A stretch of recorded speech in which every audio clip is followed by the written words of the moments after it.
गांव का नाम था राजापुर, जहां तक न तो बस की सुविधा थी न ही पक्की सड़क। मिट्टी के रास्तों पर कभी धूल उड़ती थी तो कभी कीचड़ फिसलन बन जाती थी।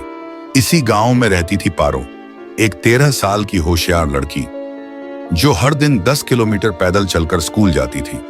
पारो का सपना था अध्यापिका बनना, लेकिन रास्ता आसान नहीं था। पारो का घर बहुत साधारण था, मिट्टी की दीवारें और छप्पर की छत। पिता मजदूरी करते थे और माँ खेतों में काम करती थी। घर में कुल 4 भाई बहन थे, जिनमें पारो सबसे बड़ी थी। स्कूल जाना किसी लग्जरी से कम नहीं था।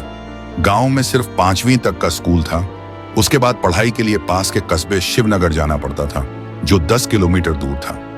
सुबह 4 बजे पारो उठती, पानी भरती, चूल्हा जलाकर खाना बनाती, छोटे भाई बहनों को तैयार करती और फिर किताबों को कपड़े की पोटली में बांधकर निकल पड़ती नंगे पैर, बिना छाते, बिना चप्पल के। रास्ते में जंगल भी पड़ता था, नदी भी पार करनी होती थी।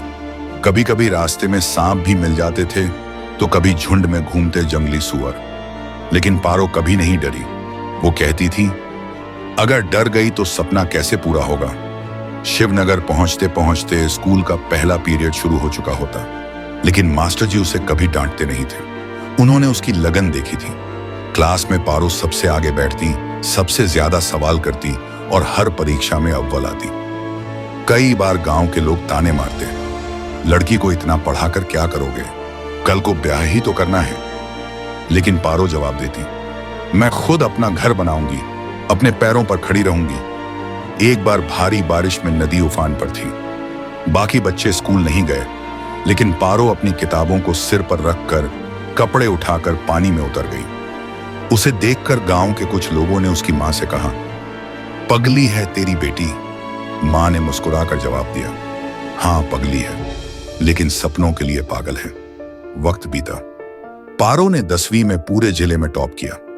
उसके नाम से अखबार में खबर छपी। 10 किलोमीटर पैदल चलने वाली लड़की ने रचा इतिहास। शिवनगर के स्कूल में ही एक समारोह हुआ, जहां पारो को सम्मानित किया गया। जिला कलेक्टर ने मंच से कहा, अगर हिम्मत और मेहनत को नाम देना हो तो उसे पारो कह सकते हैं। इसके बाद सरकार ने उसकी आगे की पढ़ाई की जिम्मेदारी ली। उसे शहर के बड़े स्कूल में दाखिला मिला और एक हॉस्टल में रहने की सुविधा दी गई। शहर में आकर पारो को शुरुआत में बहुत मुश्किलें हुई। पहली बार उसने जूते पहने, पहली बार डेस्क और कुर्सी पर बैठकर पढ़ाई की, पहली बार कंप्यूटर देखा। लेकिन उसने हार नहीं मानी, दिन रात एक कर दिया। 12वीं की परीक्षा में उसने फिर टॉप किया और B.Ed में दाखिला लिया। कुछ साल बाद जब पारो राजापुर लौटी तो पारो मैडम बन चुकी थी। वही गांव, वही रास्ते, वही मिट्टी, लेकिन अब उसके कदमों में आत्मविश्वास था। गांव के स्कूल में उसे टीचर की नौकरी मिली। अब वो खुद रोज बच्चों को पढ़ाने जाती थी और कहती थी, अगर मैं चल सकती हूं तो तुम दौड़ सकते हो। पारो ने गांव की बेटियों के लिए एक नई मिसाल कायम की। अब हर साल कई लड़कियां शिवनगर के स्कूल में दाखिला लेने लगी। गांव के लोग जो कभी ताने मारते थे, अब अपनी बेटियों को पारो के पास भेजते थे। पढ़ा दो पारो मैडम, हमारी बिटिया को भी आप जैसी बना दो। यह कहानी हमें यह सिखाती है कि सपनों तक पहुंचने के लिए रास्ता चाहे जितना भी कठिन हो, अगर लगन और हिम्मत साथ हो, बड़ी नहीं होती।